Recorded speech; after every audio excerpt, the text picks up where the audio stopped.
So in the last 8 years, my research has been around this notion of passports, mobility, and passport forgeries. I've done field work with smugglers, migrant smugglers, passport forgers, and what I call travelers without the right papers, to actually push back against the language of borders that divides people to categories like refugees, asylum seekers, migrants, sometimes called economic migrants. So I use the term travelers without the right papers for those group of people who've been deprived of the right to mobility and thus have to come with replacement, with material replacement, in order to compensate for the inequality that's produced by borders and boarding practices. Today I will try to put forward 2 or 3 theoretical propositions based on these technical and material practices of smuggling. And I use the term smuggling here because it communicates easier, but often, and in my work, I talk about other terms like migration brokery or mobility, irregular mobility facilitation, partly because smuggling is such a short term in the sense that often NGOs and governmental organizations use the term trafficking instead of smuggling, which in a way, deny all the complex relations that exist in this practice that in a way sometimes know about borders and economies and states, more than the law. So I'm interested in the ways in which these technical and material practices produce knowledge about how the world is been operating through this unequal bordering politics. We know that the constant promises of technological advancement in securing the most impenetrable borders with digital and biometric technologies attempt to displace the materialities of the borders and disguise the vulnerability of these materials. Smuggling in practice exposes this material world to allow for another type of engagement previously unimagined. This enables us to think of borders not as lines designed by states to protect their citizens and promote a sense of security, but as mechanisms that hide the battle of authority, of knowing, over the material reconfiguration of the act of moving, crossing, and transgressing. What smuggling basically does is to take back the struggle into the domain of materialities. So here is an image taken at a press conference in Bangkok after a very wanted passport forger was arrested in Thailand. For 8 years, police been trying to arrest him. His nickname was the Doctors of the Passport. Not only the name signals the ways in which he dissect and open up the passport and remake them in order to make these passports valid for those people who've been deprived of having a proper passport to travel, but also it links to his personal history. He was a nurse in his home country. He was trying to get to Australia to study and become a doctor. He got stuck in Indonesia. He couldn't go by boat. Their boats were capsized. So he stayed there, tried to make money. Gradually, he became a very famous forger. The interesting part, you see in this image, the Interpol officers who are amazed by the ways in which the materials this guy used to produce forged passports. The materials that worth a few dollars, and you can buy it in any shops actually. So he used these are the materials that the police found in his workshops. And these materials basically are used to produce passports for 8 years that people managed to use to cross the borders, go to Europe, apply for asylum.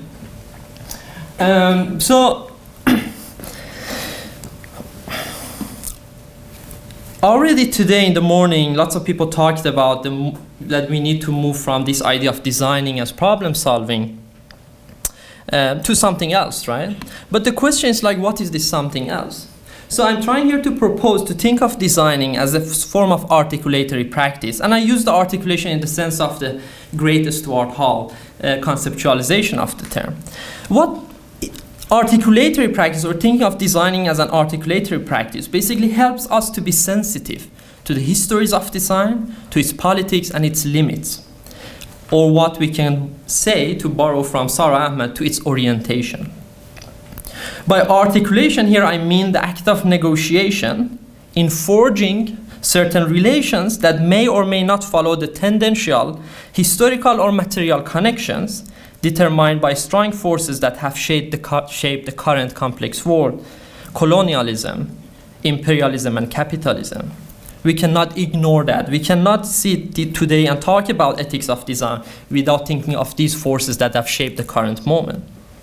Once we begin to understand design and the position of designer through articulatory practice, designers then would encounter choices to be made on the basis of the position they occupy or have taken, rather than problems to be solved, services to be delivered, or improvements to be facilitated. This would consequently locate designers' bodies and subjectivities in relation to the other bodies and subjectivities involved in any act of designing. So what does this do for us today? This introduces another way of discussing ethics in and of design.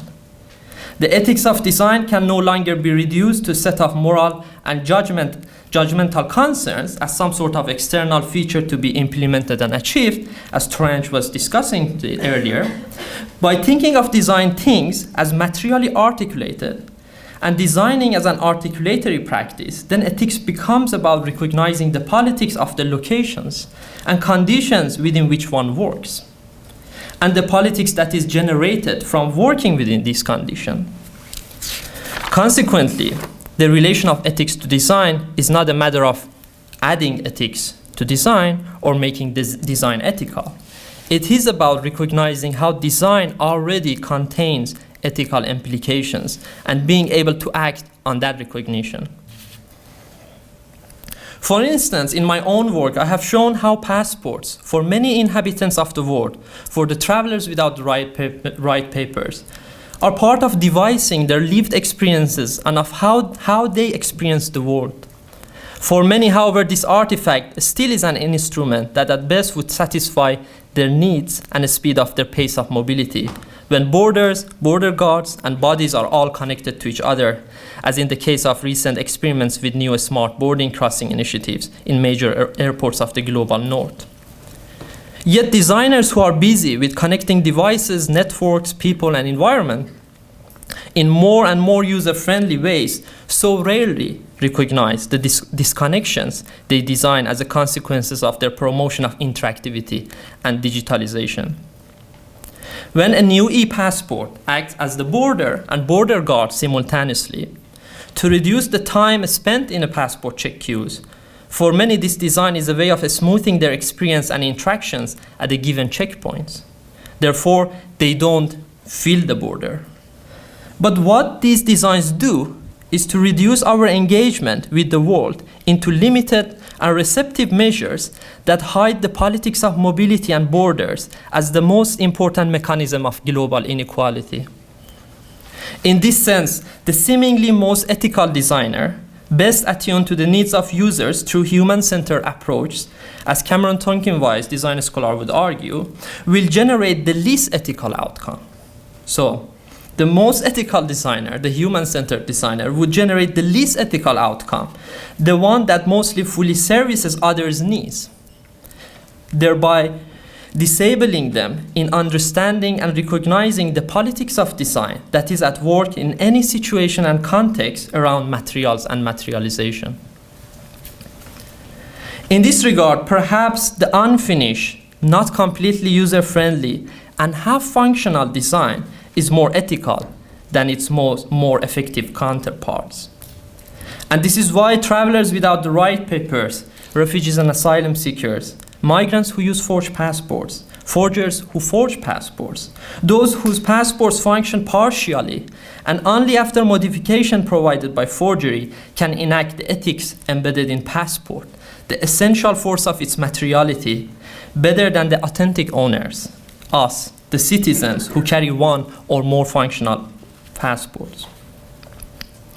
A traveler without the right paper learns to engage with the materiality of the border politics precisely because she or he comes up against the materiality of border institutions and practices through their lack of a functioning and user-friendly passport, a device that paradoxically has hidden the materiality of the border politics behind a seemingly immaterial and seamless space of travel and mobility.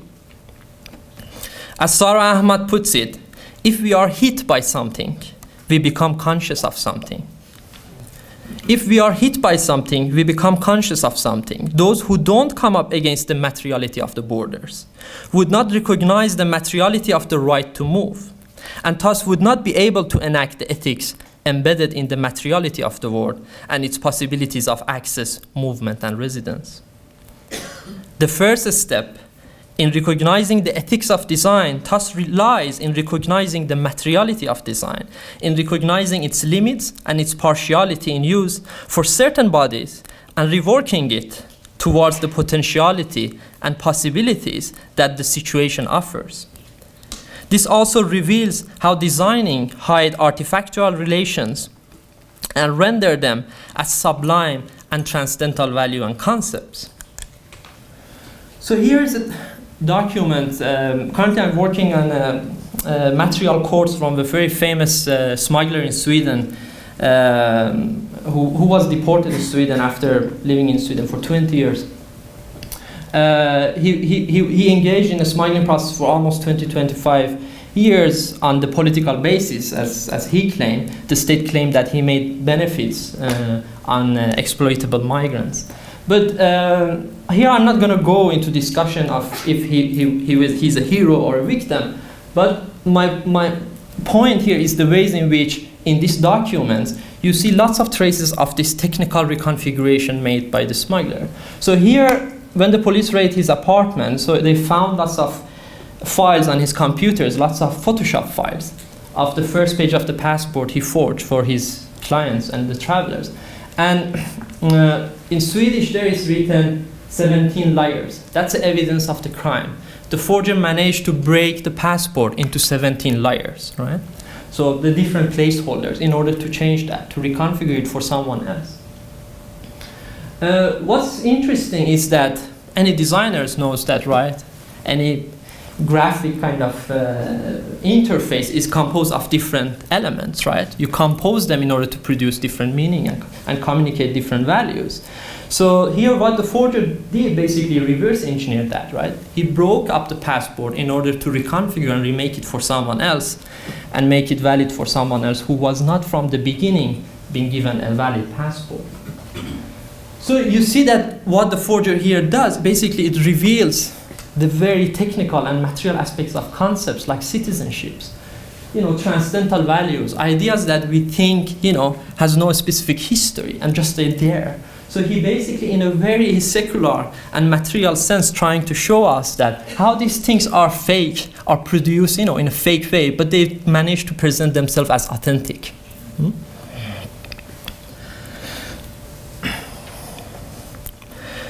So the second step is to move from reflection, the prevailing paradigm in defining design activities, to recognition.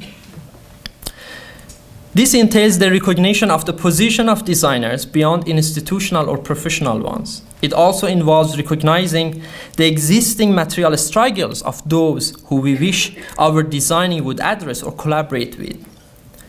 This makes designers able to recognize that sometimes they don't need to put any design proposition forward, as their design may seal off the situation and the possibilities that that situation can offer, only recognized by those mostly rendered vulnerable by that situation.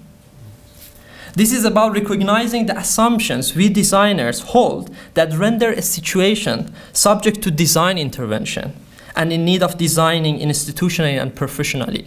What kind of assumptions we run that render certain conditions and situations in need of design intervention. We have to go back and think about those assumptions.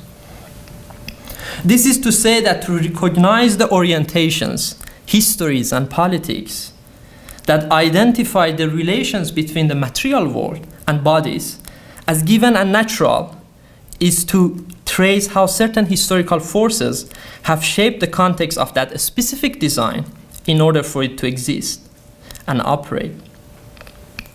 Consequently, it's impossible to ignore the fact that, for example, the current passport in our hands is a specific product of national, colonial, and late imperial ideas around mobility. Like other specific material practices that have shaped colonial relationships, these designs are not bound to their specific moment and site of invention and use, and move to other spaces once proven to be functional, efficient, and profitable for the privileged. Thus, to recognize the paths design things and design activities have taken to arrive to the present moment in which we rework, reshape, or re-articulate them is another aspect of recognizing why designing demands an ethical engagement. Thank you.